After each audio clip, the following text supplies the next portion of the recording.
Welcome back to Tectonic with Munzir. और Apple event ख़त्म हो चुका है। मैंने एप्पल इवेंट पूरा देख लिया है और समझ चुका हूँ कि क्या हुआ है और क्या होने की गुंजाइश अभी भी बची हुई है। जितने सारे फ़ोन्स लॉन्च हुए हैं उसके बारे में तो बताऊंगा ही, और ये भी बताऊंगा कि एप्पल से कहाँ चूक हो गई और क्या बेहतर कर सकता था।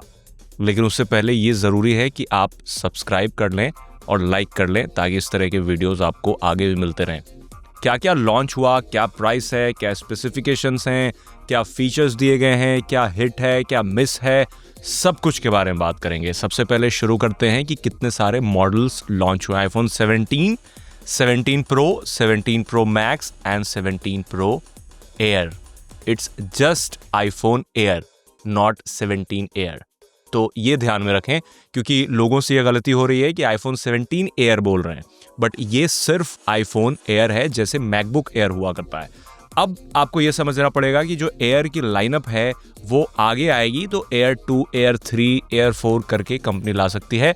इसमें 17 या फिर 18 जैसी कोई चीज़ नहीं होगी। इसे एक सेपरेट फ़ोन बनाने की कोशिश कंपनी कर रही है। इसकी खासियत यह है कि ये फ़ोन काफ़ी थिन है, लाइट वेट है और सिंगल कैमरा दिया गया है इसमें 48 मेगापिक्सल का, और जो प्रोसेसर है A19 प्रो चिपसेट दिया गया है जो 3nm आर्किटेक्चर पे बना हुआ है।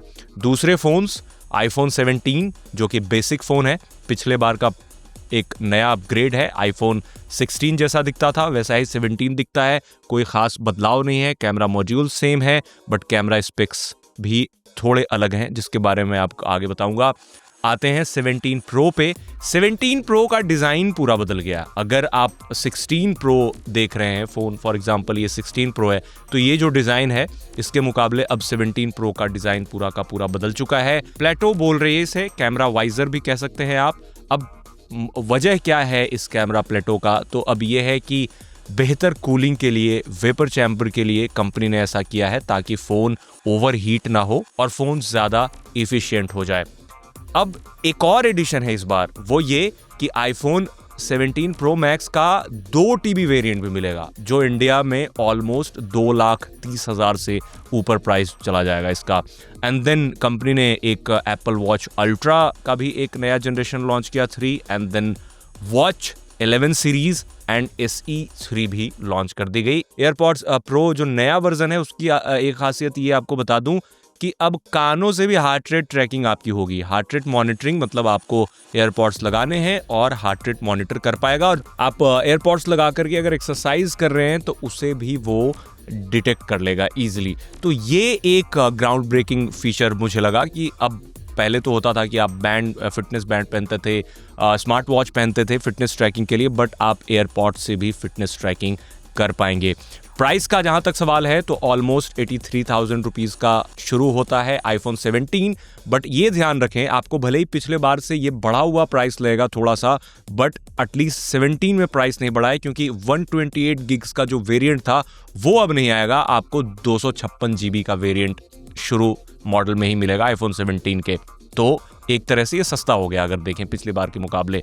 बट कहानी चेंज हो जाती है आईफोन एयर पे, क्योंकि अब प्लस मॉडल डिसकंटिन्यू कर दिया गया है। यानी अब आईफोन 17 का कोई प्लस मॉडल नहीं है, आपको एयर पे डिपेंडेंट रहना पड़ेगा, जिसके लिए आपको ऑलमोस्ट 1,20,000 रुपए लगाने पड़ेंगे। अब बात करते हैं प्रो की, तो आईफोन 17 प्रो आपको ऑलमोस्ट 1,33,000-34,000 रुपए में मिल जाएगा, और प्रो मैक्स जो है वो 1.5 लाख तक में आपको मिलेगा। एंड देन जैसा कि मैंने बताया कि 2 TB वेरिएंट आपको 2.5 लाख रुपए से कम 2,30,000 2,35,000 के लमसम में आपको वो फ़ोन मिल जाएगा। तो ये हो गई प्राइस। एप्पल ने आईफोन 17 लॉन्च किया है और ये सबको पता है कि अब चाइना से ज़्यादा इंडिया में आईफोन बनेंगे और बन भी रहे हैं। अब चूंकि मेड इन इंडिया आईफोन हो रहा है तो भगवा भी होना पड़ेगा, ऐसा लोग इंटरनेट पे बोल रहे हैं और कई सारी तस्वीरें भी वायरल हो रही हैं। वायरल होने की वजह यह है कि जो आईफोन 17 प्रो का स्टार कलर है वो है ऑरेंज कलर, यानी एप्पल ऑरेंज कलर में आ चुका है, जिसे भगवा केसरिया कह सकते हैं आप, और देखने में प्रॉपर पूरा भगवा कलर है और इसी को स्टार कलर बनाया गया है इस बार। इंटरनेट पे काफी मीम्स वायरल हो रहे हैं कि अगर मेड इन इंडिया आईफोन होना होगा तो उसे भगवा भी होना पड़ेगा।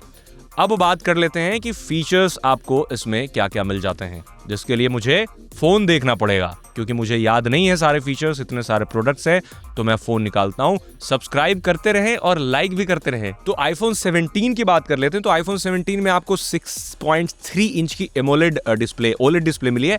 और एक और अच्छा एडिशन ये है कि पिछली बार तक 60 हर्ट्ज की रिफ्रेश रेट मिलती थी नॉर्मल मॉडल्स में, यानी नॉन प्रो मॉडल्स में, बट इस बार आपको वनीला मॉडल यानी 17 में भी 120 हर्ट्ज की स्क्रीन रिफ्रेश रेट मिलेगी और प्रो मोशन डिस्प्ले मिलेगी। अब मैं ये देखूंगा कि जो लोग ये कहते थे कि नहीं एप्पल का जो 60 हर्ट्ज भी होता है वो भी 120 हर्ट्ज के बराबर होता है, तो अब मैं उन लोगों का रिएक्शन देखना चाहता हूं कि अब वो क्या कहते हैं, क्योंकि अब नॉर्मल मोड में भी 120 दे दिया। इट मींस कि ये मैटर करता है फास्ट रिफ्रेश रेट। और promotion display is good and ceramic shield 2 की प्रोटेक्शन दी गई है, यानी ज्यादा ड्यूरेबल होगा। और कंपनी ने इस बार ड्यूरेबिलिटी की ज्यादा बात करी। मैं भटक रहा हूं, माफ कीजिएगा, थोड़ा इधर उधर निकल रहा हूं, बट एक चीज और है कि एआई को लेकर के एप्पल इवेंट में जितनी बातें की जाती थी पिछले कुछ सालों से, इनफैक्ट टिम कुक दर्जनों दफा एआई कहते थे, लेकिन इस इवेंट में एआई का जिक्र ऑलमोस्ट ना के बराबर हुआ है। सिर्फ 2-3 बार मैंने सुना कि कंप्यूटेशनल फोटोग्राफी में एआई का यूज होगा, ये सारी चीजें। दूसरी चीज, सीरी का जिक्र नहीं हुआ। सीरी एप्पल का जो असिस्टेंट है वो पिछले कुछ सालों से, इनफैक्ट हर लॉन्च इवेंट का एक बज़वर्ड हुआ करता था सीरी, बट इस बार कोई सीरी का जिक्र नहीं हुआ है, ना कुछ एआई में इनोवेशन का जिक्र हुआ है। इसका सबसे बड़ा वजह यह माना जा सकता है कि एप्पल को यह चीज पता चल गया है कि एप्पल ने एआई को लेकर के अपने फोन्स में जितने सारे प्रॉमिसेस किए थे वो हाफ बेक्ड हुए और फुलफिल कंपनी नहीं कर पाई, क्योंकि आज भी आईफोन जो 16 प्रो है या फिर जो प्रो मॉडल्स हैं उसमें एआई को अगर ले ले, चाहे फोटो एडिटिंग ले लें या फिर बेसिक काम ले लें एआई को, तो अपने राइवल यानी सैमसंग और गूगल से पीछे है। And everybody knows that.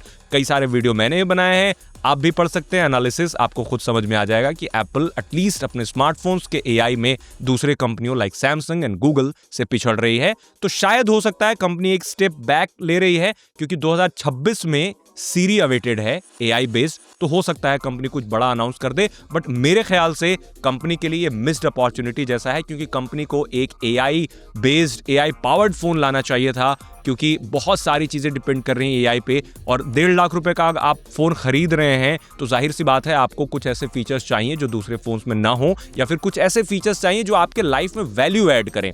अब आते हैं फीचर्स पे। A19 चिपसेट दिया गया इसमें नॉन प्रो मॉडल में। कैमरा 48 मेगापिक्सल का कैमरा है, 40 मेगापिक्सल का डिफॉल्ट फोटो क्लिक करता है, 18 मेगापिक्सल का सेंटर स्टेज सेल्फी कैमरा दिया गया है। बैटरी पहले से थोड़ा बेटर होगी, कंपनी ने ऐसा कहा है। और आईफोन 17 ईयर में आपको, सॉरी मैं बार 17 बोल रहा हूं क्योंकि सारे लोग यही कर रहे हैं और आदत है लोगों की, क्योंकि इस तरह का फोन कंपनी कम ही लॉन्च करती है।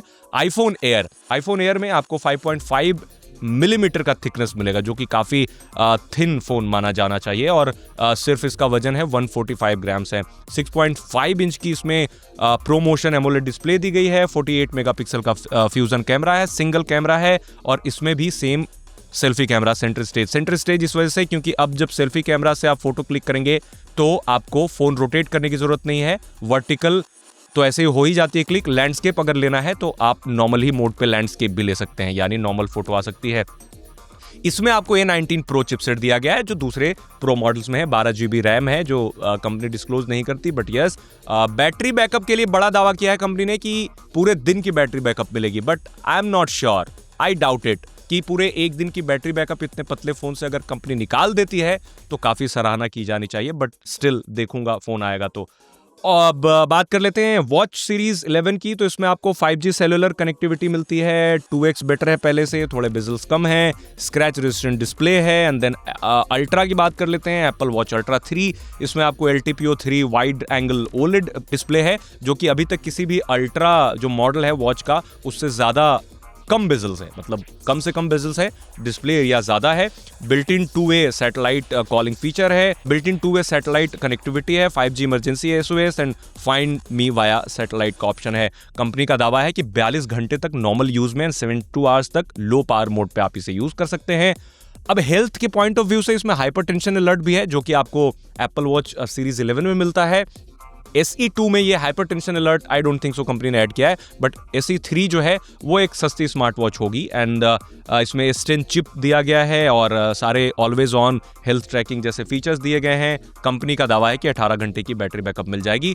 एयरपॉड्स प्रो के बारे में आपको पहले बता दिया। एयरपॉड्स प्रो 3 जो है उसमें आपको बेहतर ANC एक्टिव नॉइज कैंसिलेशन मिलेगा, 4x stronger than first generation, not the latest generation जो करंट इससे पहले का है। तो इसका मतलब ये है कि थोड़ा बहुत एक्टिव नॉइज कैंसिलेशन आपको अच्छा जरूर मिलेगा। तो ये है ओवरऑल। एक और चीज मैं बता दूं जाते जाते कि अब नॉन प्रो मॉडल में भी लाइक आईफोन 17 में ऑलवेज ऑन डिस्प्ले मिल जाएगा, तो यूजर्स के लिए एक अच्छी चीज है, क्योंकि पहले यूजर्स को इस चीज़ से परेशानी होती थी कि हमें क्यों, हमारे साथ सौतेला व्यवहार क्यों हो रहा है, ये छोटे छोटे फीचर्स तो हमें मिलने ही चाहिए थे। अब सवाल ये होता है कि इतने सारे फीचर्स और बहुत सारी चीज़ें हैं, तो पिछले बार से क्या अलग है? डिज़ाइन तो जैसा कि मैंने बताया कि पिछले बार से अलग है, कैमरा प्लेटो या फिर कैमरा वाइजर आप कह सकते हैं, बट ये नया नहीं है। दूसरे फोन्स में ऑलरेडी इस तरह का कैमरा वाइजर आपको मिल रहा है। फॉर एग्जाम्पल गूगल पिक्सल को ले लीजिए, या फिर कई लोग मीम ये भी वायरल है कि पोको फोन जैसा दिखता है जिसमें वैसा कैमरा वाइजर दिया गया था एक टाइम पे। तो ये कुछ नया नहीं है, बट उसको रखने से फायदा ये होगा कि बेहतर कूलिंग मिलेगी, गेमिंग का परफॉर्मेंस अच्छा होगा, थोड़ा सा ज्यादा बेटर परफॉर्म करेगा फोन पिछले बार के मुकाबले। और दूसरी चीज क्या है कि सारे फीचर्स मोर और लेस सेम है, बट कैमरा में काफी एक आपको बहुत बड़ा फायदा ये मिलेगा कि 48 मेगापिक्सल का जो फ्यूजन कैमरा दिया गया है वो अब बेहतर जूमिंग कैपेबिलिटीज के साथ आता है, ऑप्टिकल जूमिंग कैपेबिलिटीज के साथ आता है, ताकि आप 8x 4x से अगर क्लिक करें तो आपकी जो फोटोज हैं वो पिक्सलेट नहीं होंगी, ज़्यादा बेटर होगा। तो 48 मेगापिक्सल का तीनों कैमरा लगा दिया गया है और 18 मेगापिक्सल का सेल्फी कैमरा है। तो सेल्फी कैमरा पे इनफैक्ट मैंने AI से ज़्यादा बातें सुन ली और काफ़ी लोगों ने चीयर भी किया इस चीज़ को लेकर के कि वाह, एप्पल ने सेल्फी कैमरा कितना बढ़िया दे दिया। बट एवरीबडी नोज दैट कि सेल्फी कैमरा को लेकर के कंपनियां कहां से 50 मेगापिक्सल कैमरा, और वाकई सेल्फी कैमरा पे इंडस्ट्री में बहुत काम हुए हैं। एप्पल ने फाइनली सेल्फी कैमरा को ज़्यादा बेटर कर दिया है। प्रोसेसर का जहां तक सवाल है तो A19 Pro काफ़ी कैपेबल चिपसेट है और कंपनी बता रही है कि किसी भी फोन में दिया जाने वाला ये सबसे पावरफुल प्रोसेसर है, जो कि मैं भी मानता हूं। बट बेहतर तब होता जब इसमें कुछ ऐसी AI कैपेबिलिटीज दी गई होती जो इस प्रोसेसर को बेहतर तरीके से यूटिलाइज करती। वही वाली बात है कि एक बहुत बड़ा 8 लेन 10 लेन का हाईवे है, लेकिन आपको गाड़ी साइड में चलानी है तो पूरा का पूरा स्पेस बचा हुआ रह जाता है। तो अगर आपके पास 16 Pro भी है तो वो भी काफ़ी कैपेबल फ़ोन है। इसी वजह से मैं शुरू में बोल रहा था कि क्या ये कंपनी के लिए मिस्ड अपॉर्चुनिटी है, क्योंकि अभी ज़रूरत है लोगों को एक ऐसे AI पावर्ड स्मार्टफोन की जो उनका काम आसान कर दे, उन्हें ज़्यादा इफिशिएंट बना दे, उन्हें ज़्यादा मल्टीटास्क वाला बना दे, कम समय में ज़्यादा काम करके दे दे उनके लिए। अब भले ही ये आर्ग्यूमेंट हो सकती है कि वो तो लैपटॉप पे कर सकते हैं, आप AI ऐप भी इंस्टॉल कर सकते हैं, बट आपको ये भी सोचना पड़ेगा कि अब जब लाख 1.5 लाख रुपए लगा रहे हैं तो क्यों ना आपके फोन में भी उतनी कैपेबिलिटीज हो कि बहुत सारे काम आप फोन से ही ऑन द गो कर लें, बिकॉज व्हाई नॉट। और एप्पल इसी वजह से जाना जाता है, एप्पल इनोवेशन के लिए जाना जाता है। इनफैक्ट कई ऐसे मीम वायरल हो रहे हैं जिसमें कहा जा रहा है स्टीव जॉब्स होते तो टिम कुक को निकाल देते, क्योंकि खुद ही ऐसा डिज़ाइन आ रहा है, बहुत सारी चीज़ें बदल रही हैं जो शायद स्टीव जॉब्स को पसंद नहीं आता। मुझे तो नहीं पता कि स्टीव जॉब्स को क्या पसंद आता क्या पसंद नहीं आता, बट मैं देख रहा हूँ कि इंटरनेट पे बहुत सारे लोग इस बात को लेकर के ज़रूर परेशान हैं। डिज़ाइन तो मैं बात ही नहीं कर रहा, अब तो ये टाइम आ चुका है कि आप डिज़ाइन में ज़्यादा से ज़्यादा क्या कर लेंगे, पतला बना देंगे, वाइजर कैमरा का चेंज कर लेंगे, क्योंकि अब फ़ोन में क्या बचा है, अब पीछे बैक में आप कैमरा लगाएंगे और सामने पूरी की पूरी डिस्प्ले होगी, बेजल्स कम से कम करते जाएंगे। इनोवेशन डिज़ाइन में मुझे नहीं लगता कि अगले 4-5 साल में कोई बहुत बड़ा इनोवेशन होगा। इनोवेशन का एरिया बचता है AI पे फॉर नाउ, एटलीस्ट 2-3 सालों तक के लिए। आप बोल सकते हैं AI बबल है, बट ये ऐसा बबल है जिसकी वजह से लाखों जॉब्स जा चुकी हैं, तो आप खुद ही समझ सकते हैं कि किस तरह का बबल है। तो मुझे ऐसा लगता है कि एप्पल को इस बार कुछ AI में कुछ ऐसा करना चाहिए था, कुछ ऐसे क्रॉस ऐप फीचर्स ही कम से कम ले आता एप्पल, यानी कि आपने एक जगह पे कुछ लिखा और वो दूसरे ऐप के साथ कम्युनिकेट कर ले, जो कि थोड़ा ट्रिकी है, दूसरी कंपनियां कर रहे हैं। बट देखना दिलचस्प होगा अगेन कि 2026 में जब एप्पल का नया सीरी आएगा, AI पावर्ड सीरी आएगा, तो वो क्या कमाल करता है। अभी के लिए बस इतना ही। आप हमें कमेंट में बताएं कि आपको iPhone 17 सीरीज कैसी लगी और आपको डिज़ाइन कैसा लगा और आप इस बात से सहमत हो या नहीं मैं जो कह रहा हूँ। हो सकता है कि आपकी राय मेरे से बिल्कुल अलग है, आपको लगता है कि अच्छा है, सारी चीज़ें कंपनी ने अच्छी करी है, ज़्यादा AI ना दे करके भी कंपनी ने अच्छा किया है, then you are most welcome. आप कॉमेंट में हमें ज़रूर बताएं and again like and subscribe ज़रूर करें। शुक्रिया।